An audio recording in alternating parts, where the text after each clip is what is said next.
associating, my brother. This woman has no respect for any religious tradition in this country.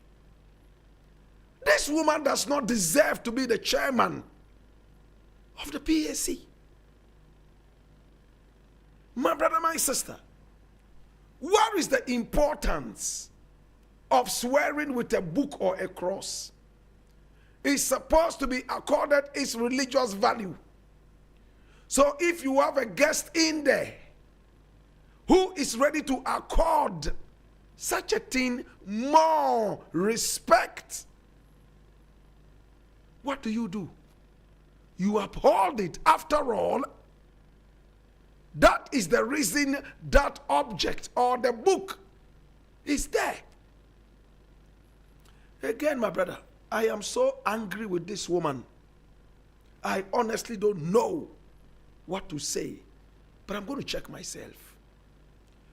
Listen, if you are ignorant of religious traditions and somebody decides to draw your attention to it, the best you can do is what? To consider George. To consider, my brother, my sister, talking to people who know. Not to sit down and arbitrarily decide to talk like the arrogant and religiously ignorant woman that you are. I am angry, my brother.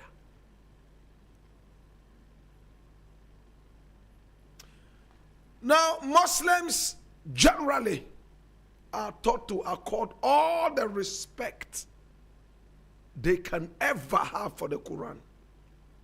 Muslims do not touch the Quran if they don't perform ablution. Muslim women are not supposed to touch the Quran when they are menstruating until they finish up with their menstruation. Muslims in general are not permitted to touch the Quran unless they have finished performing ablution. Muslim men and women are not permitted to touch the Quran if they have just finished having sex. Yes, when you have sex as a Muslim, there is a ritual you are supposed to go through. It's called Janabat. You wash your body right from the head all the way down to the feet. My brother, and there is a way to do it. It's not a mere bath. It's a religious bath of cleansing. That is what Muslims believe in. You can't finish having sex and go touch the Quran. No, it's not accepted in Islam. You can't walk about coming out of the toilet and go hold the Quran. It's not accepted. That is the belief of the Muslim. If you are going to use his book for swearing at any occasion, accord him the respect. He says that, listen, my book, you can't touch it if you have not performed ablution. But because you are not Muslim, I can't force you to go perform ablution. Can you get a Muslim to deliver this oath? And you sit down arrogantly, religiously ignoramus of a person. You say no. The Quran and the Bible, there's only one box that they are supposed to be in. Look, Christians have no qualms about touching the Bible even whilst having sex. Christians have no qualms about reading the Bible even if you are sitting on the WC.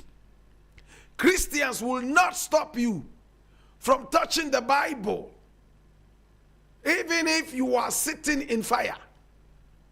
But Muslims do. Accord them the respect that they deserve. I think this woman is very indisciplined and very, very arrogant. She has no respect. My brother, my sister. So if a traditionalist from Nogokpo comes there and he says that I'm going to swear by my gods, the Nogokpo God, and I have the God here. That is what I believe in. But to touch this God, whoever is going to hold it must pour libation. My brother, my sister, luckily, amongst us, we have people of all different faiths. Is it not just prudent to find somebody who shares the same faith to pour the libation while this person does his oath swearing? Or you will go ahead and just call just any person to come and hold the God. If they turn into goats and sheep, whose fault is it? Learn to respect people's religions. I might not be a Muslim. I might not be a Christian. I might not be a traditionalist. But I must respect people's choices of faith. If you are going to the mosque, you can't enter if you have just finished having sex. You can't enter the mosque if you have not performed ablution. That is the Muslim's belief. My brother, if you are just coming out of the toilet and you walk into the mosque, it is unacceptable in Islam. Once we live with Muslims, we must learn to accord them that respect if we are going to their mosque. Wash our backside. Wash whatever is supposed to be washed before we enter there. That was why recently some people were said to have gone into the mosque without performing ablution. I think the president or somebody like that. And Muslims, in fact, made a whole fuss about the whole thing. In conclusion, if you don't know, please learn. Don't be quick to give a response that would have a lasting effect on our people. Today, if Muslims get angry and decide to talk to you anyhow, or do some other things that we don't want to say here, whose fault is it? I think this is most unfortunate.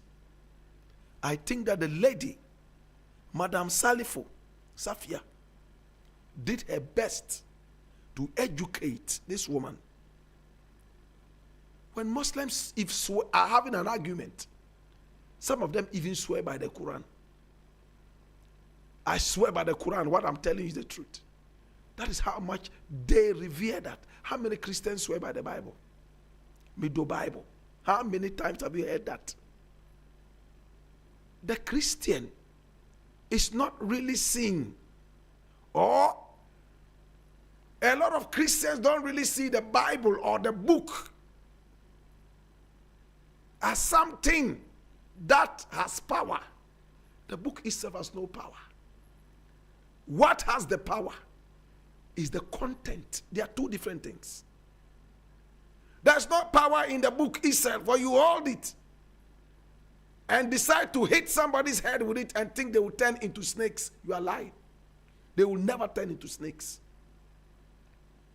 But the words contained in the Bible are those that are powerful.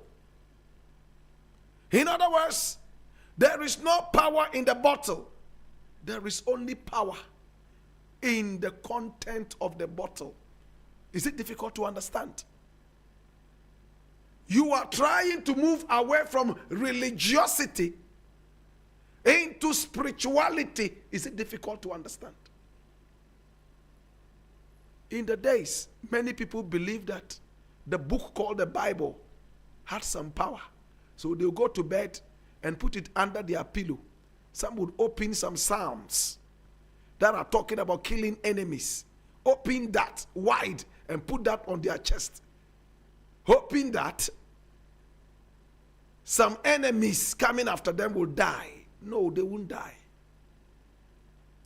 Christianity has moved from religiosity to spirituality. The power is in the words of the Bible, not in the book. The book is a mere paper. That's what the average Christian is being taught. When the Bible was not compiled yet, where was the power? But Muslims have a different belief altogether. Some Muslims even believe that writing the words of the Quran on a piece of wood, washing it and drinking it gives them power. Some Muslims also believe that writing the words of the Quran, sewing that in a leather, wearing that around their necks or around their waist gives them power.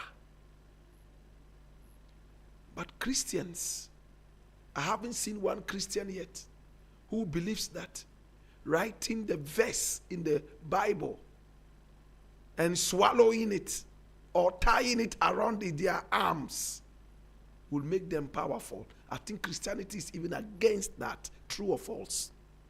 Educate me.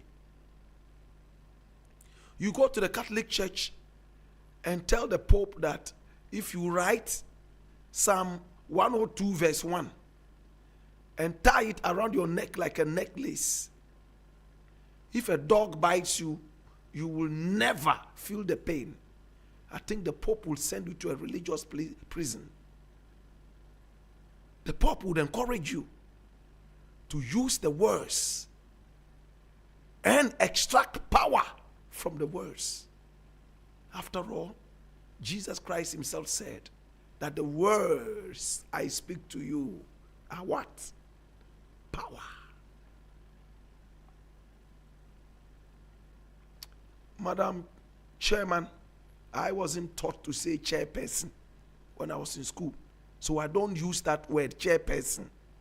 My grammar teacher didn't teach me that. Whether it's a man or a woman, is still a chairman. The same way that we say man was born to live on earth, and it represents both men and women. At this point, the gender nonsense is taking over our mind.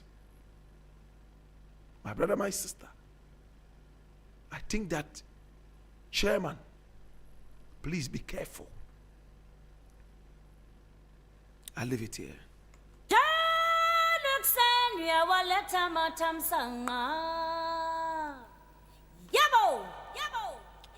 Now the next thing I want to look at is equally interesting, and it has to do with Chairman Wontumi. Chairman Wontumi was in court, and then whilst testifying, according to Ghana Web, he got very emotional and asked for water in court. I don't remember how many people have asked for water whilst in court. Well, I want to believe that because water is easily accessible, the court granted it. If you are not careful, people will soon go to court and ask for fufu and a bank coin with akrantie before they can finish their testimony. I think we'll need to look at the precedents very, very well. My brother, my sister, Chairman Wontumi was in court.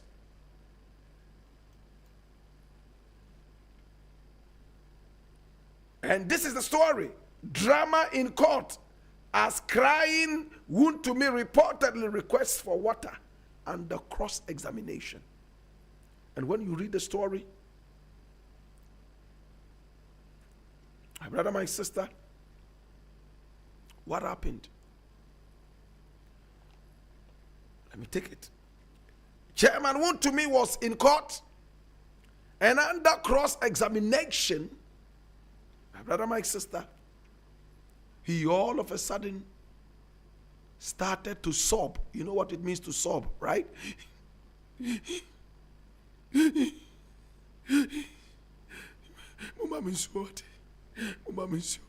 And they brought him a bottle of water. I read. Now, drama unfolded at the Accra High Court on May 21, 2026. That's yesterday. As Bernard Mchibosia, popularly known as Chairman Wontumi and Ashanti Regional Chairman of the NPP, mounted the witness box in the high-profile illegal mining case involving his company, Akunta Mining Limited. According to a post by Obimpena Austin on X, tensions rose during intense cross-examination when Wontumi appeared visibly emotional and at one point requested for water from the court.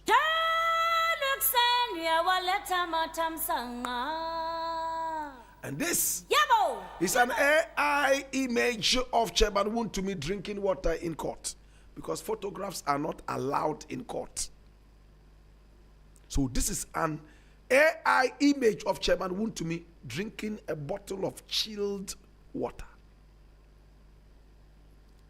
And I'm glad it's water made in Ghana. If you look at it, it looks like it's Voltic mineral water. My brother, my sister. Now, water is life.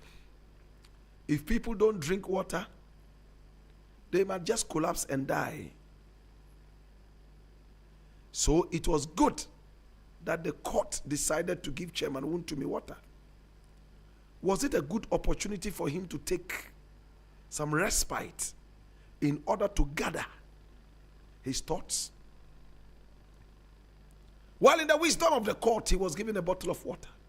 But my fear is this: once there's a precedence that somebody was allowed in the middle of a cross-examination to get a bottle of chilled water to cool his throat, another may just go there and ask for fufuo and abenkwine with akrantie before he can continue with the cross-examination. In that case, what do?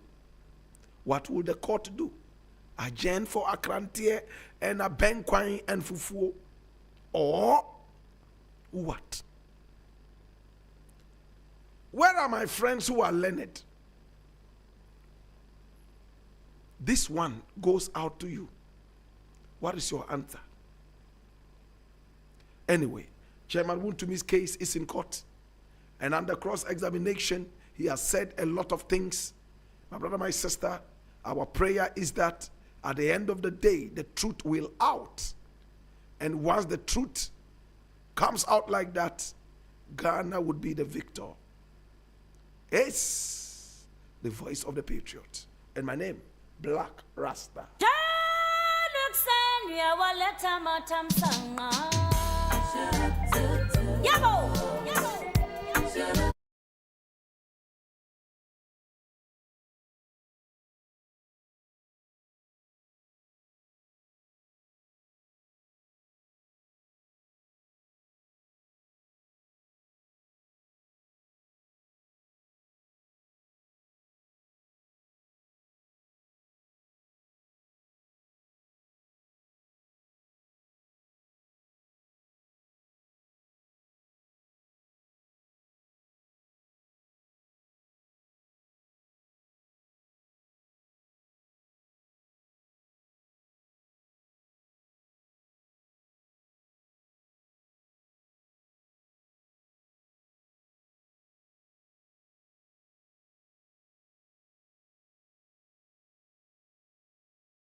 It's a rainy day. One more time. And the weather is cold. Oh my God, have mercy. Very cold weather.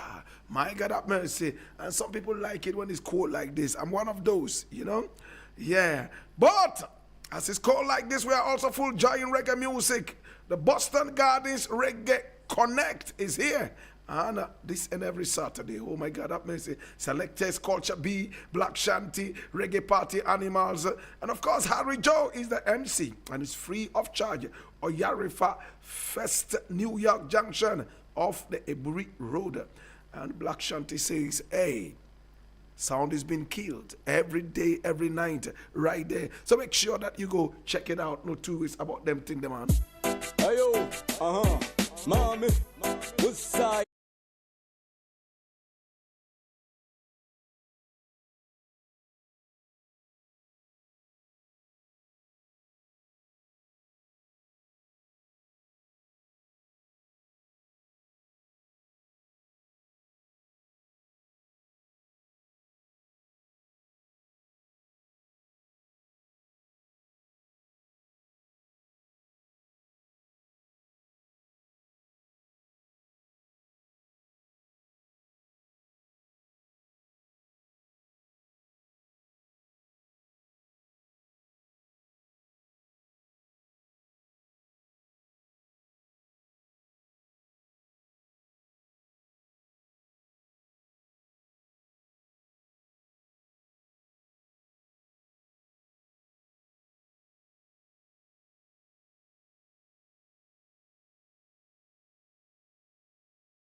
Bacteria me can grow. This one is simply called Mommy. I am a whore. And Beautiful piece of music by all standards, produced by Maurice Babyface. young, Tony ni baby a grow. SSL bacteria. Beautiful piece of music. And this is Mr. Borax. Tenewunsa. Say what the hell, what them now say get the heart in the west.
So much for coming along. It's been more music, let's talk. And I want to say thank you so much. We'll catch you again on Monday between 12:30 and 3. Until then, I'm over the microphone right now to Trigmatic. Love and respect to DJ Big Belly. This is for, and of course, one Mr. Maseva, the producer. Well, until we catch you again, I want to say Jah guide. And on behalf of my producer, Salam Nacho.